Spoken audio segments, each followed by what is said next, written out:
اچھا جی، بسم اللہ اول و آخرہ. اب ہم نے فعل ماضی کی بات کرنی ہے، اور فعل ماضی پہ زیادہ بات کرنے کی ضرورت اس لیے نہیں ہے کہ آپ لوگ بہت اچھی طرح واقف ہیں ان بزرگ سے. البتہ ایک دو باتیں سمجھنی ہیں. پہلی بات کہ جب حصہ اول میں ضمیروں کی دو گردانیں یاد کی تھیں ہم نے، تو میں نے ایمفیسائز کیا تھا کہ اب اس فارمیٹ کو ذہن میں بٹھائیں، اس لیے کہ فعل میں اس فارمیٹ کی ضرورت پڑے گی. اور جو سموسہ ٹیسٹ ہم نے لیا تھا، جنہوں کو گردان تو صحیح یاد تھی لیکن فارمیٹ صحیح نہیں تھا، تو میں نے ان پہ سموسوں کو جرمانہ کیا تھا. فارمیٹ کی اہمیت کیا ہے، اب یہ موقع ہے کہ اس کو آپ سمجھ لیں.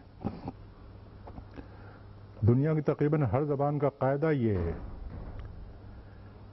کہ کسی زبان میں جتنی ضمیریں استعمال ہوتی ہیں، فعل کے اتنے ہی صیغے اس زبان میں استعمال ہوں گے، جسے ہم ٹینس کہتے ہیں. جتنی ضمیروں کی تعداد ہوگی وہی تعداد ٹینسز کی ہوگی. تو چونکہ عربی میں ہم نے دیکھا ہے کہ ضمیروں کی تعداد 14 ہے، تو اس لیے عربی میں افعال کے صیغوں کی تعداد بھی 14 ہوگی. اور جیسے اس وقت ہم نے دیکھا تھا کہ جن زبانوں میں ضمیروں کی تعداد کم ہے، ان میں یہ سہولت تو ہوتی ہے کہ کم ضمیریں ہیں، کم یاد کرنی پڑتی ہیں، لیکن پھر آگے جملے کے مفہوم انالائز کرنے میں اور جملے کا مفہوم سمجھنے میں پرابلمس آتی ہیں. اس پہلو سے عربی کی یہ خوبی ہے کہ ضمیروں کی تعداد زیادہ ہے. پرفیکٹ نہیں ہے، جو اس وقت بھی آپ کو بتا دیا تھا، لیکن نیئر پرفیکشن ہے. تو اس سے آسانی یہ ہوتی ہے کہ جملے میں جب کوئی فعل استعمال ہوتا ہے تو اس کے ٹینس کو آئیڈینٹیفائی کرنے میں پرابلمس نہیں آتی. ایک مرتبہ وہ 14 صیغے یاد کرنے کی مشقت تو کرنی پڑتی ہے، لیکن جب ایک مرتبہ کسی کو 14 صیغے یاد ہو جاتے ہیں تو پھر جملوں میں اس کا استعمال اور جملوں میں اس کا مفہوم سمجھنے میں پرابلمس نہیں آتی ہیں، اور زبان جو ہے وہ نسبتاً آسانی کے ساتھ پھر آدمی سمجھ سکتا ہے. دوسری بات یہ ہے کہ انگریزی اردو کے مقابلے میں عربی میں ایک فرق ہے. دیکھیں، اردو میں ہم کہتے ہیں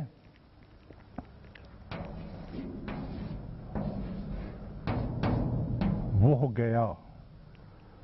اب اس میں اصل میں فعل جو ہے، فعل ماضی کہہ لیں، وہ تو یہ ہے گیا. وہ کیا ہے؟ ضمیر ہے. انگریزی میں بھی ہم کہیں گے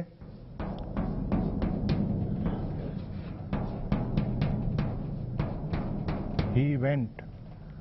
تو جو اصل فعل ہے وہ تو ہے وینٹ، اور ہی جو ہے یہ ضمیر ہے. لیکن عربی میں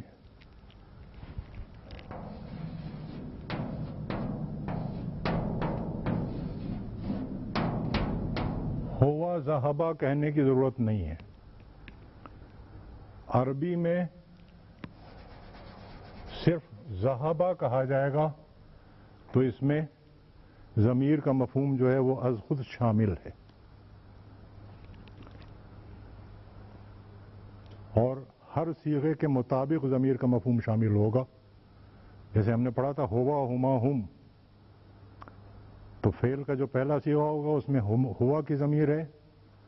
تثنیہ کا صیغہ جب آئے گا تو اس میں ہما کی ضمیر انڈرسٹوڈ ہوگی. جمع کا صیغہ آئے گا تو اس میں ہم کی ضمیر انڈرسٹوڈ ہوگی. علیٰ القیاس وہ 14 ضمیریں جو ہیں وہ ہر صیغے میں انڈرسٹوڈ ہوگی.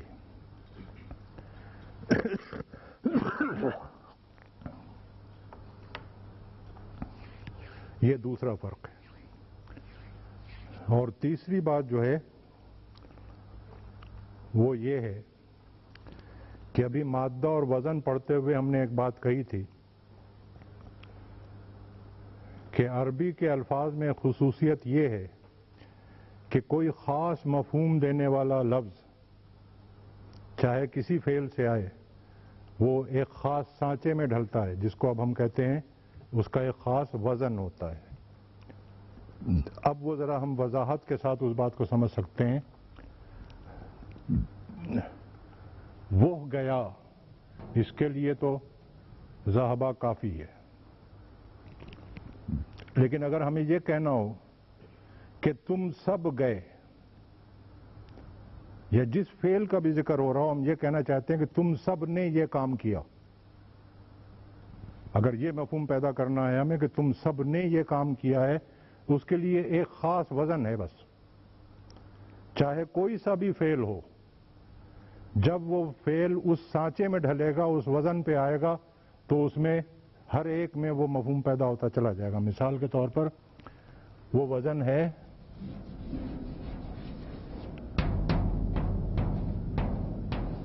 فعلتم۔ اب ذہبہ کو اس پہ آپ ڈھال لیں، ذہب تم کے معنی ہو گئے تم سب گئے۔ کتابہ کو آپ اس پہ ڈھال لیں، کتب تم کے معنی ہو گئے تم سب نے لکھا۔ شربہ کو آپ اس پہ ڈھال لیں، شرب تم کے معنی ہو گئے تم سب نے پیا، علی ذی القیاس۔ یہ ہے وہ بات جو ہم نے مادے اور وزن میں سمجھنے کی کوشش کی تھی کہ کوئی ایک خاص مفہوم اگر پیدا کرنا ہو تو فعل کے مفہوم چاہے کچھ بھی ہو، جس فعل کا بھی ذکر ہوگا وہ مفہوم پیدا کرنے کے لیے ایک خاص سانچہ ہے، ایک خاص ڈائی ہے، ایک خاص وزن ہے۔ دوسری مثال دیکھ لیں۔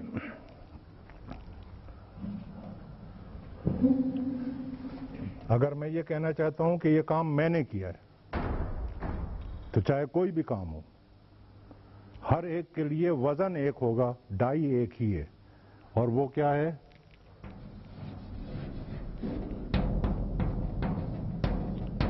فعلت۔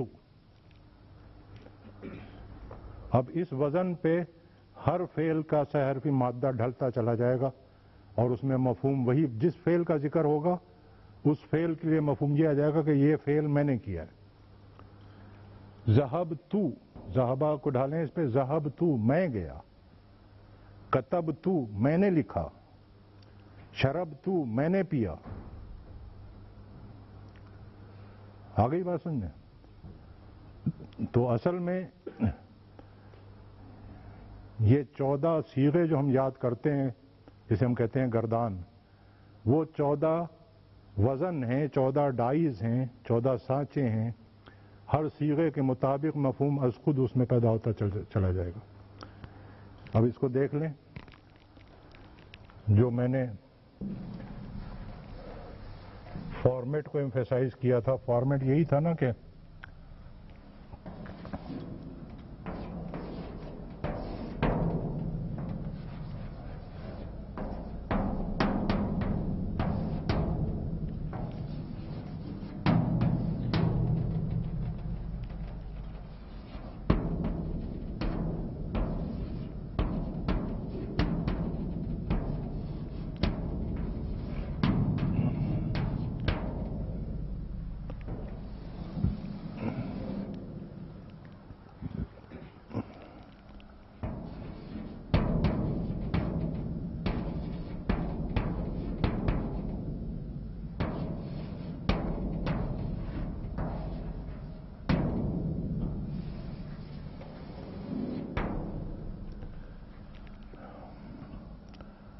مذکر مؤنث دونوں اور متکلم۔ اب یہاں پر جو بھی وزن دیا ہوا ہے، وزن ہم بعد میں دیکھیں گے، اس میں کیا مفہوم ہے؟ واحد مذکر غائب کا۔ کون سی ضمیر بنی؟ ہوا۔ یہاں پر جو بھی وزن دیا ہوا ہوگا اس میں کیا مفہوم ہے؟ تثنیہ مذکر غائب، ہما۔ یہاں پر جو بھی وزن دیا ہوگا اس میں مفہوم ہے جمع مذکر غائب، ہم۔ واحد مؤنث غائب، تثنیہ مؤنث غائب، جمع مؤنث غائب، ہیا ہما ہن، علی ذا القیاس. یہ سارے وزن جو ہیں وہ خود انڈیکیٹ کریں گے مفہوم میں جو بھی چینج پیدا ہو رہا ہے اس کو.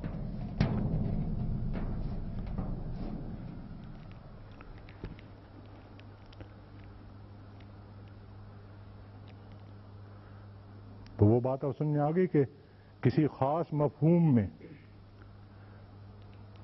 ہر فعل ایک خاص سانچے میں ڈھلتا چلا جاتا ہے.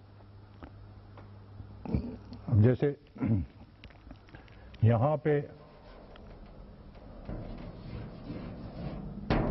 فعلا ہے، اب کوئی بھی مادہ لے لیں آپ، سے حرفی مادہ، جب اس وزن میں آئے گا تو مفہوم ہوگا کہ ایک مرد نے وہ کام کیا ہے، غائب نے. کتبہ لے لیں تو ایک مرد نے لکھا، اس ایک مرد نے لکھا.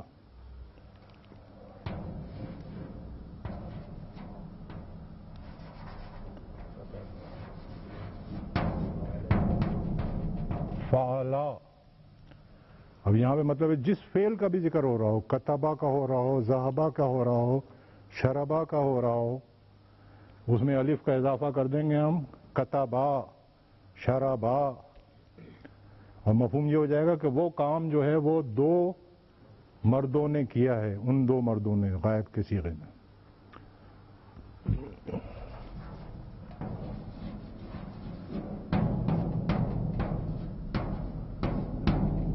اس میں جمع مذکر غائب کا مفہوم آ جائے گا. شربو، کتبو، ذہبو. الف لکھنا پڑے گا، بہت لازمی ہے.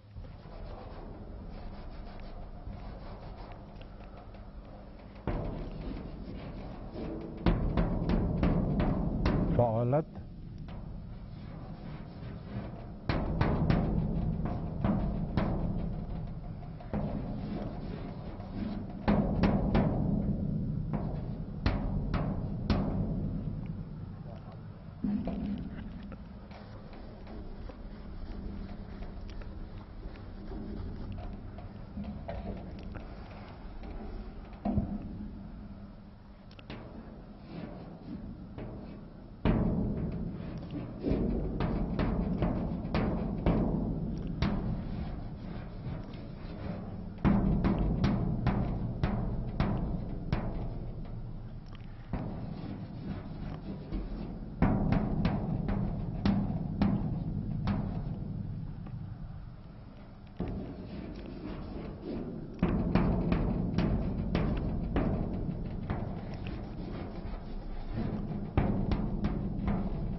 اب یہ بات آپ کے سمجھ میں آ گئی کہ ہر وزن میں اس کے صیغے کے مطابق ضمیر شامل ہے اور وہی مفہوم کو چینج کرے گا.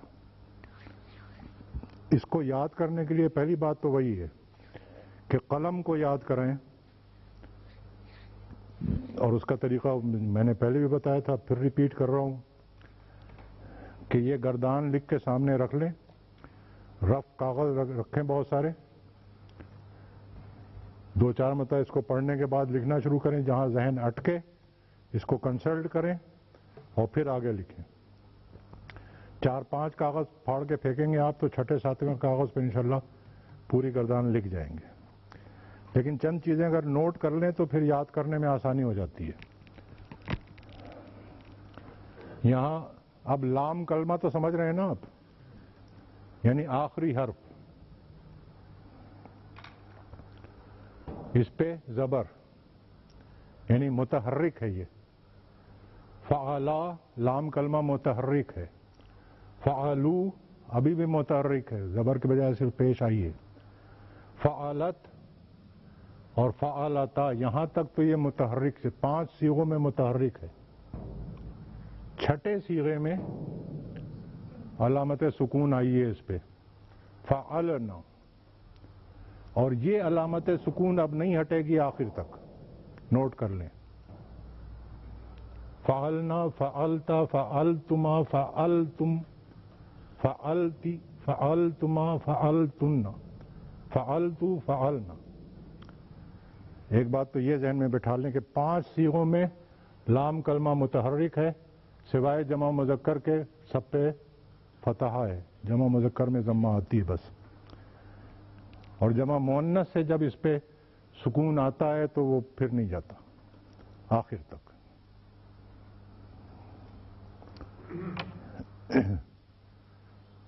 دوسری بات جو ذہن نشین کرنے کی ہے وہ یہ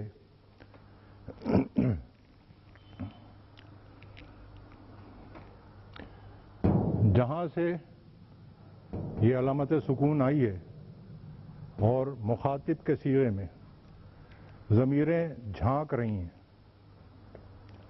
ہوا یہاں کہیں نظر نہیں آئے گا، ہما یہاں کہیں نظر نہیں آ رہا ہے، ہم نظر نہیں آ رہا ہے، ہیا، ہما، لیکن ہننا کی نون آ گئی، انتا کی تا آ گئی، انتما، انتم، انتی، انتما، انتن، یہ ضمیریں جھانک رہی ہیں۔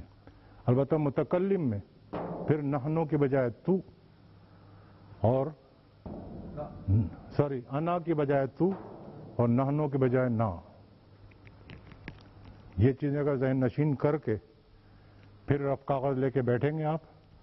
پہلے 5 صیغے میں لام کلمہ متحرک اور چھٹے صیغے سے لام کلمہ ساکن آخر تک، چھٹے صیغے سے اور 6 صیغے جو مخاطب کے ہیں ان سب میں ضمیریں جو ہیں وہ جھانک رہی ہیں باقاعدہ، ان سے بڑی آسانی سے یاد ہو جائے گا۔ اور ایک مقام ہے جہاں طلبہ بہت غلطی کرتے ہیں،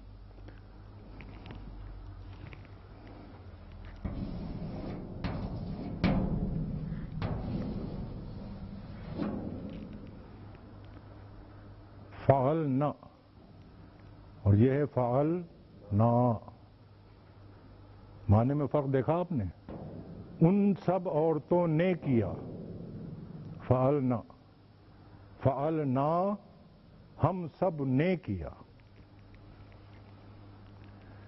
اسی لیے مطلب قرآن مجید کو صحیح تجوید کے ساتھ پڑھنے کا جو ایمفیسس ہے ہمارے علماء کرام کا، وہ بے معنی نہیں ہے کہ قرآن مجید پڑھتے ہوئے اگر ذرا سا لاپرواہی ہو جائے تو معنی مفہوم کہیں چلے جاتے ہیں۔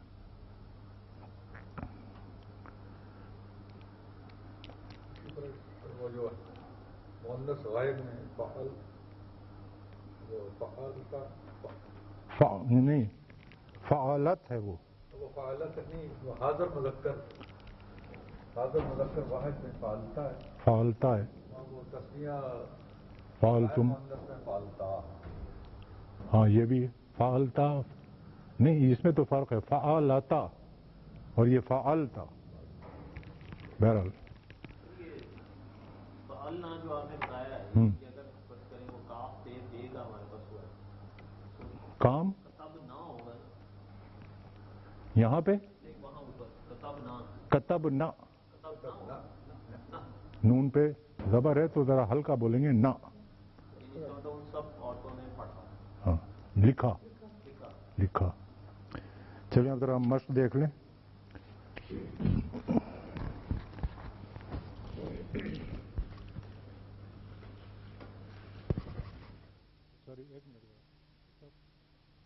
ایک چیز رہ گئی، اب ایک دو باتیں اور رہ گئیں جی، بس بعد میں دیکھیں گے، بند کر دیں۔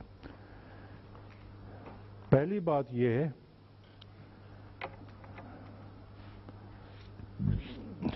کہ ابھی ہم نے الفاظ دیکھے تھے، گروپ لکھے ہوئے تھے نا، عین لام میم سے کتنے الفاظ تھے؟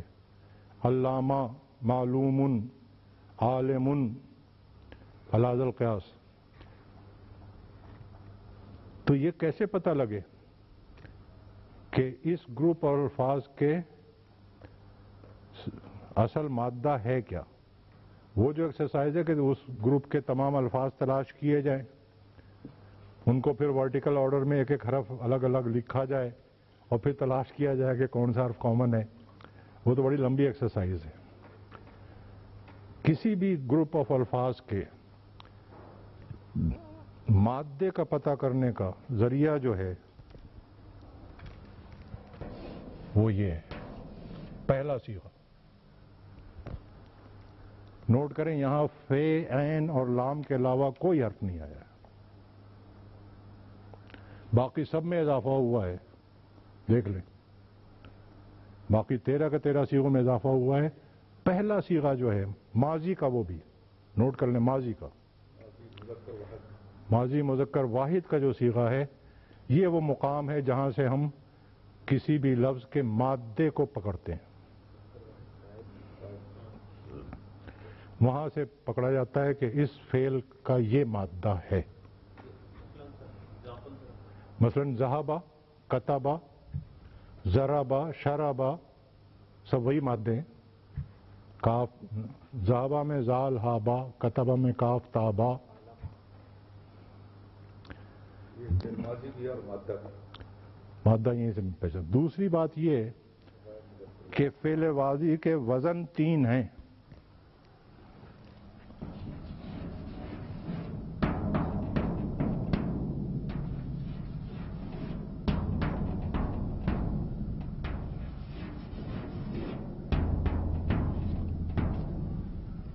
فعلا، فعلا اور فعلا۔ اس کا یہ مطلب نہیں کہ آپ کو 3 گردانیں یاد کرنی ہوں گی، گردان تو صرف ایک یاد کرنی ہے۔ البتہ جب کوئی فعل ہمارے سامنے آئے گا تو اس کے عین کلمے کی حرکت کو ہمیں غور کر لینا چاہیے۔ جیسے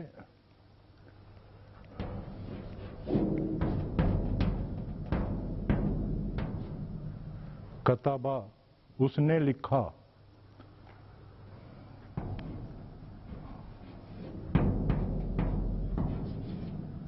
فرحا، وہ خوش ہوا۔ وہی 3 حروف ہیں لیکن یہاں عین کلمے پر کسرہ ہے، یہ فاعلہ کا وزن ہے۔ اور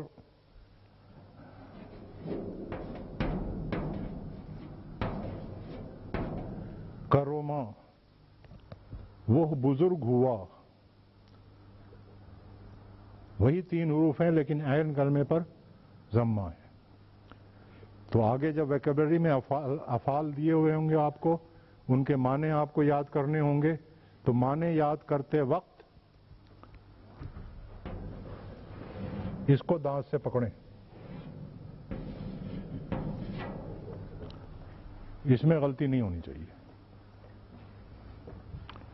نوٹ کر کے یاد کریں کہ اس کے عین کلمے پر فتحہ ہے، کسرہ ہے یا ضمہ ہے۔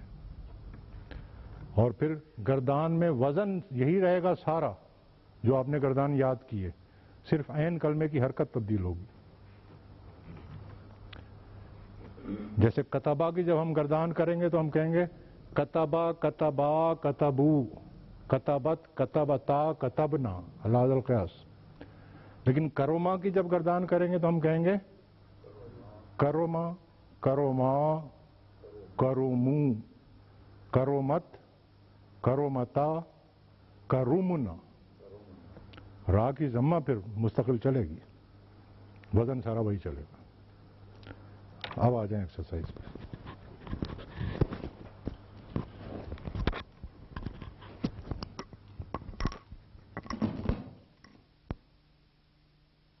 کاغذ قلم بند کر دیں اور دماغ پورا ادھر لگا دیں۔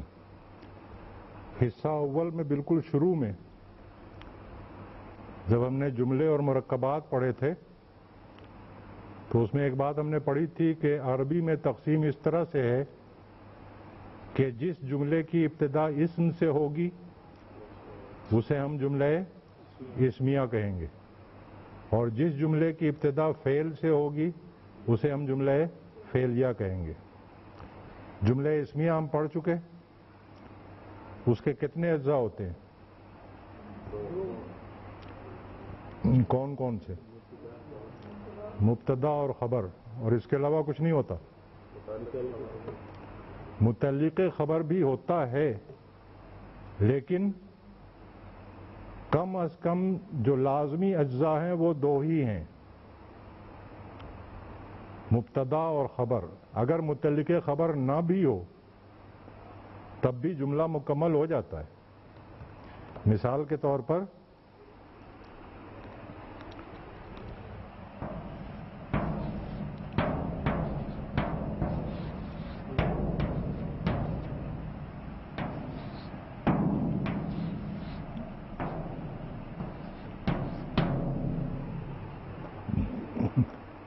الرجل جالس، مرد بیٹھا ہے، جملہ مکمل ہے، اور اس میں مبتدا ہے، خبر ہے، متعلق خبر کا کہیں کوئی ذکر نہیں ہے، لیکن جملہ مکمل ہے. متعلق خبر اگر آ جائے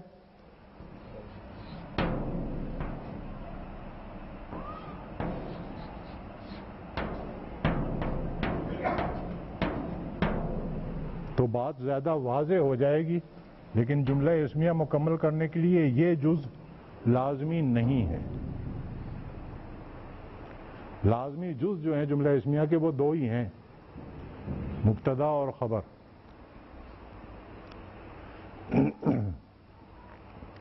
اسی طرح سے جملہ فعلیہ کے جو اجزاء ہیں وہ تو دو سے زیادہ ہیں.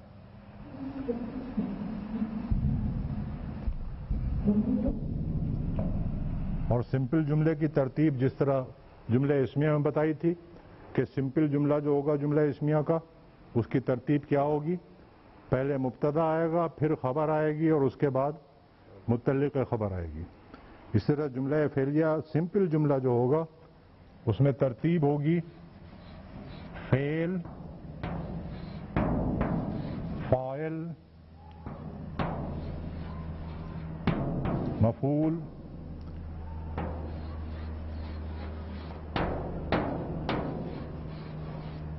متعلق فعل. اتنے اجزاء ہو سکتے ہیں. لیکن جملہ فعلیہ بھی مکمل کرنے کے لیے متعلق فعل نہ ہو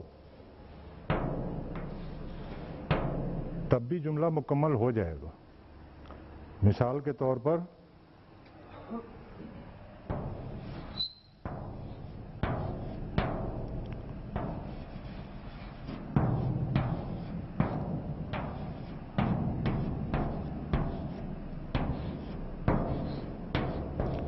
پورا جملہ یہ ہے، حامد نے محمود کو کوڑے سے مارا. فعل مارا یہ پہلے آئے گا عربی میں، اس کے بعد فاعل یہ نمبر 2 پہ آئے گا، اس کے بعد مفعول یہ نمبر 3 پہ آئے گا، اور پھر متعلق فعل یہ پھر نمبر 4 پہ آئے گا. اب اس جملے میں سے آپ متعلق فعل کو نکال دیں،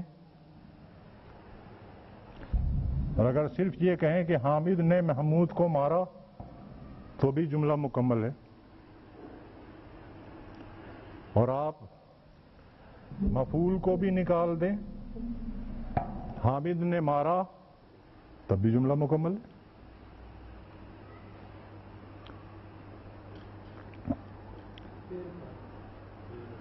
تو جملہ فعلیہ کے بھی جو دو لازمی اجزاء ہیں وہ فعل اور فاعل، اگر یہ دو جز موجود ہیں تو فعلیہ جملہ جو ہے وہ مکمل ہو جائے گا.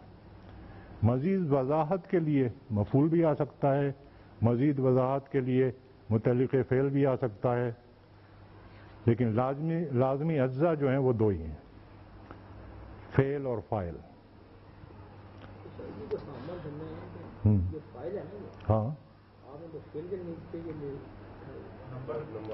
نہیں، وہ چونکہ پورا جملہ اس طرح ترتیب سے لکھا تھا، اردو میں پھر اسی طرح لکھا جاتا ہے نا. اردو میں اس طرح تو نہیں لکھتے کہ مارا حامد نے محمود کو کوڑے سے. یہ تو جب عربی میں ترجمہ کریں گے تب یہ ترتیب آئے گی. تو یہ بات سمجھ میں آ گئی کہ جملہ فعلیہ عربی میں جو ہے اس کے بھی دو ہی لازمی اجزاء ہیں، فعل اور فاعل۔ اب یہ جو آپ نے گردان ابھی پڑھی ہے، سب سے پہلے ہم نے دخلہ کی گردان کی تھی نا، دخلتا کیا ترجمہ کیا تھا؟ تو داخل ہوا۔ جملہ مکمل ہے کہ نہیں؟ فاعل کہاں ہے؟ تو، اردو میں تو، اور عربی میں تا کی جو علامت ہے، انتا کی جو علامت ہے تا، فاعلہ کے ساتھ تا جو لگی ہوئی ہے وہ فاعل ہے۔ تو یہ گردان کے جتنے 14 صیغے ہیں یہ سب جملہ فعلیہ ہیں، اس لیے کہ ہر صیغے میں ضمیر جو ہے فاعل کی وہ موجود ہے۔ دخلہ میں وہ داخل ہوا، وہ کی ضمیر جو ہے وہ فاعل کی نشاندہی کر رہی ہے۔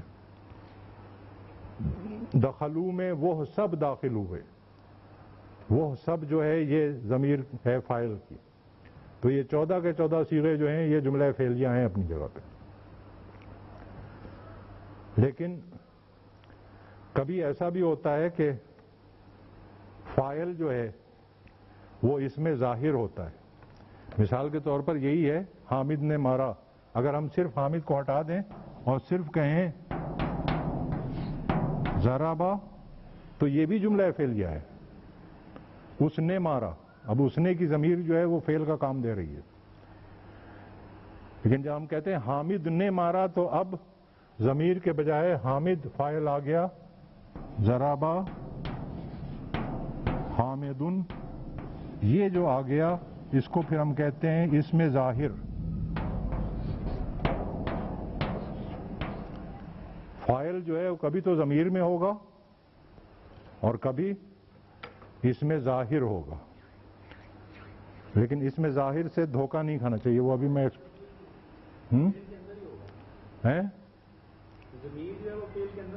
اگر اسم ظاہر نہیں ہے تو فاعل کی ضمیر جو ہے وہ صیغے کے اندر ہے، اور اگر اس میں ظاہر آ گیا ہے تو اب وہ ضمیر، جیسے ضمیر کی جگہ اگر اصل اسم آ جائے تو پھر وہی ہوتا ہے جو بھی ہو۔ اور سمپل سینٹنس جو ہے جملہ فعلیہ اس میں ترتیب یہی ہے، پہلے فعل آئے گا پھر فاعل آئے گا، اور یہ ہم بالکل پہلے دن پڑھ چکے تھے جب حالت پڑھی تھی ہم نے رفع میں، حالت فاعلی، یعنی فاعل جو ہے وہ ہمیشہ رفع میں آئے گا، اس کا کوئی ایکسیپشن نہیں ہے۔ اور اب ایک مرتبہ وہ اس میں ظاہر کو ایک مرتبہ پھر سمجھ لیں۔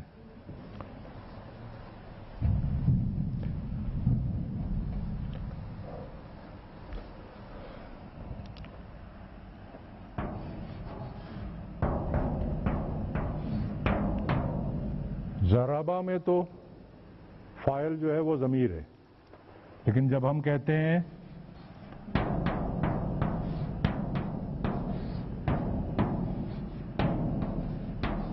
ضرب حامدن تو اب فاعل جو ہے وہ اس میں ظاہر ہے، جس کو ہم کہتے ہیں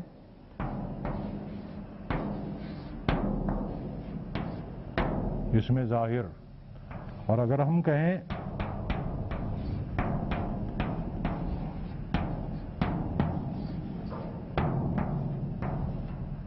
مرد نے مارا، اب یہ پھر اس میں ظاہر ہے، اب ضمیر یہاں کام نہیں دے گی، یہ بھی اس میں ظاہر ہی کہلائے گا۔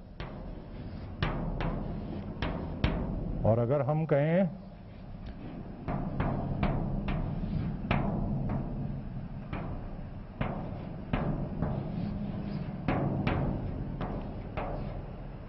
کیا ترجمہ ہوگا؟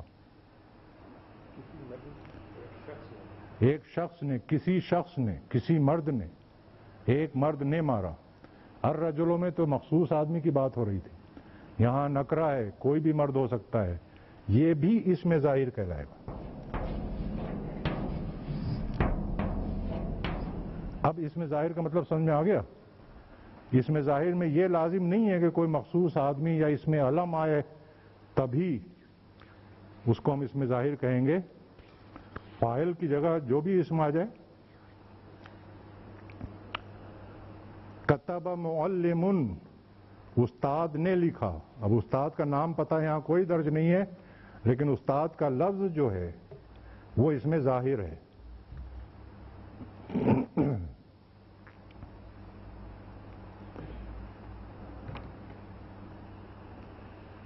اور آخری بات یہ ہے کہ ماضی پر جب ما لگاتے ہیں تو جملہ منفی ہو جاتا ہے. جیسے جملہ اسمیہ میں بھی ما لگانے سے اور لیسا لگانے سے نفی کے معنی ہو جاتے تھے. الولد قائم، لڑکا کھڑا ہے. مل ولد قائمن یا مل ولد بقائمن، لڑکا کھڑا نہیں ہے. ضربا، اس نے مارا. ما ضربا، اس نے نہیں مارا. یہاں پر ماضی افیکٹ کرے گا. ہاں یہ آگے پڑھنا تھا، بہرحال یہاں بھی سمجھ لیں کہ افعال میں فعل ماضی جو ہے وہ مبنی ہے. مضارع جو ہے اس میں چینجز آتے ہیں، وہ ہم آگے چل کے پڑھیں گے. اس کے کچھ عامل ہیں جو مضارع میں چینجز لاتے ہیں، لیکن وہی عامل اگر ماضی پر آئے گا تو کوئی اثر نہیں ہوگا، اس لیے کہ ماضی جو ہے وہ مبنی ہے. آرام. اسی طرح ما ضربا حامد، حامد نے نہیں مارا. ما ضربا الرجل، مرد نے نہیں مارا. ما ضربا رجل، کسی آدمی نے نہیں مارا. بس جی اب ہم نے اسی کی مشق کرنی ہے، پھر انشاءاللہ ہم آگے چلیں گے. اب کتاب کھول لیں اور صفحہ نمبر 19 پہ آ جائیں. بسم اللہ الرحمن الرحیم. اب یہ کتابیں، کاپیاں، قلم سب بند کر دیں اور ادھر آ جائیں.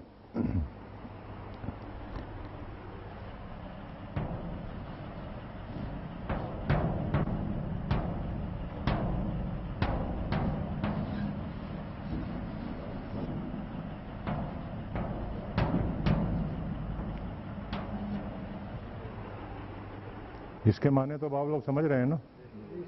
کیا معنی ہے؟ استاد نے لکھا.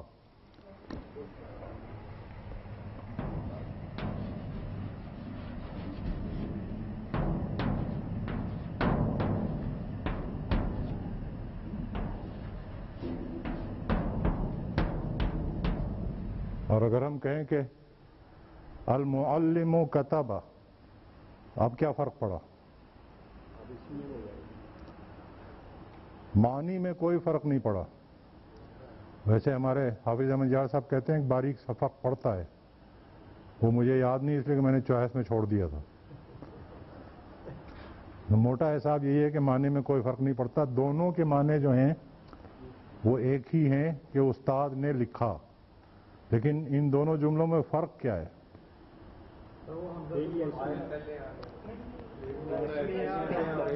ایک جملہ اسمیہ ہے اور ایک جملہ فعلیہ ہے. یہ ہم نے پڑھا تھا نا کہ جو جملہ اسم سے شروع ہوگا وہ جملہ اسمیہ ہوگا، اور جو جملہ فعل سے شروع ہوگا وہ جملہ فعلیہ کہلائے گا. تو یہ فعل سے شروع ہو رہا ہے، یہ جملہ فعلیہ ہے. یہ اسم سے شروع ہو رہا ہے، یہ جملہ اسمیہ ہے. جملہ اسمیہ میں المعلم تو مبتدا ہو گیا، خبر کہاں ہے؟ کتبہ جو جملہ فعلیہ ہے. اب یہ نوٹ کر لیں کہ پورا جملہ بھی بعض اوقات خبر بن کے آتا ہے، پورا جملہ بھی بعض اوقات مبتدا بن کے آتا ہے. ابھی کل ہم نے پڑھا ہے نا کہ یہ جو 14 صیغے ہم نے پڑھے ہیں فعل کے، وہ ہر صیغہ اپنی جگہ جملہ فعلیہ ہے. تو یہ کتبہ جملہ فعلیہ جو ہے یہ اس کی خبر ہے. المعلم مبتدا، کتبہ جملہ فعلیہ بن کر اس کی خبر. خبر کے اوپر قاعدے کا کیا اطلاق ہوتا ہے؟ جنس اور عدد مبتدا کی خبر کا جنس کی جنس اور اس کا عدد مبتدا کے مطابق ہونا چاہیے، الا یہ کہ کوئی استثناء آ جائے۔ تو اس اصول کے تحت اگر ہم کہیں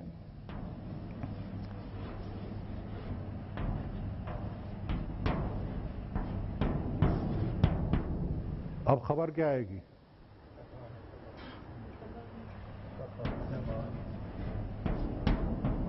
تثنیہ مذکر، اس لیے کہ مبتدا جو ہے یہ تثنیہ مذکر ہے۔ لیکن وہ جب آپ نے جملہ اسمیہ میں فعل استعمال نہیں کیا تھا اس وقت آپ نے یہ اس وقت ہم نے اس لیے نہیں بتایا تھا کہ آپ نے اس وقت فعل پڑھا نہیں تھا۔ استعمال ہوتا ہے جملہ اسمیہ میں۔ ہر چیز کے بتانے کا ایک وقت ہوتا ہے۔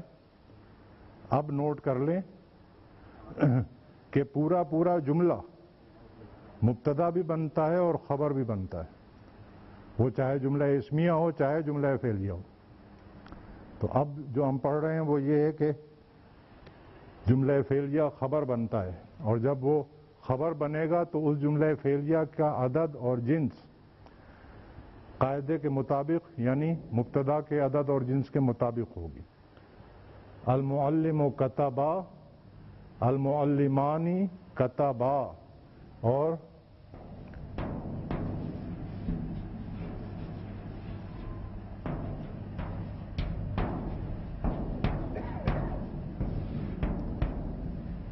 المعلمون کتبو۔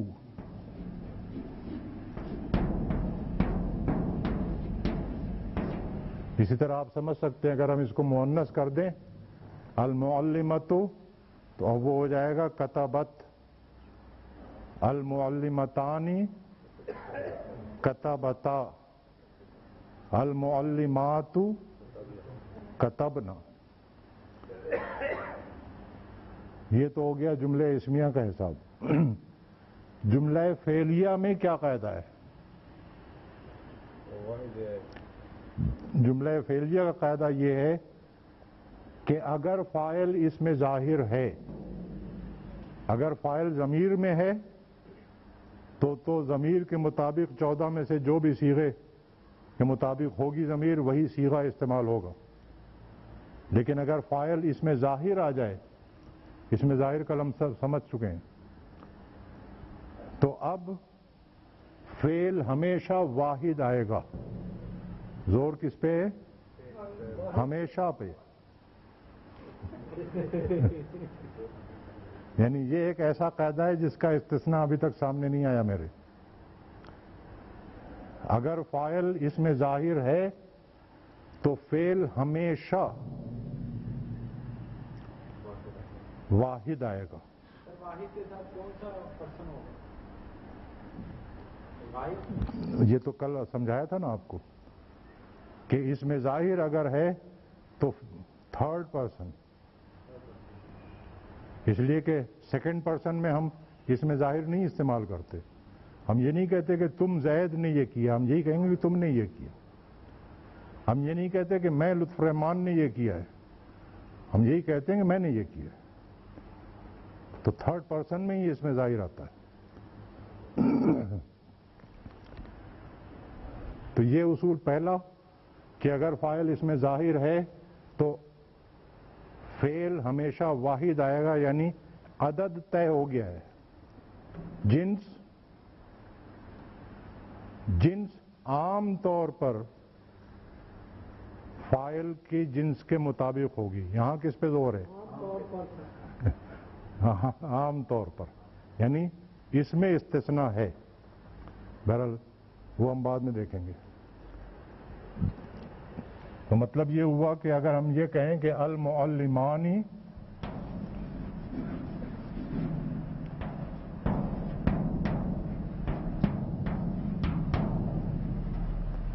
تب بھی فعل واحد ہی رہے گا،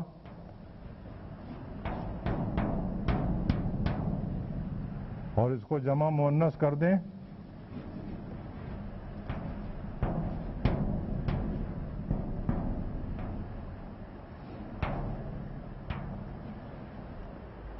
تو فعل واحد تو رہے گا لیکن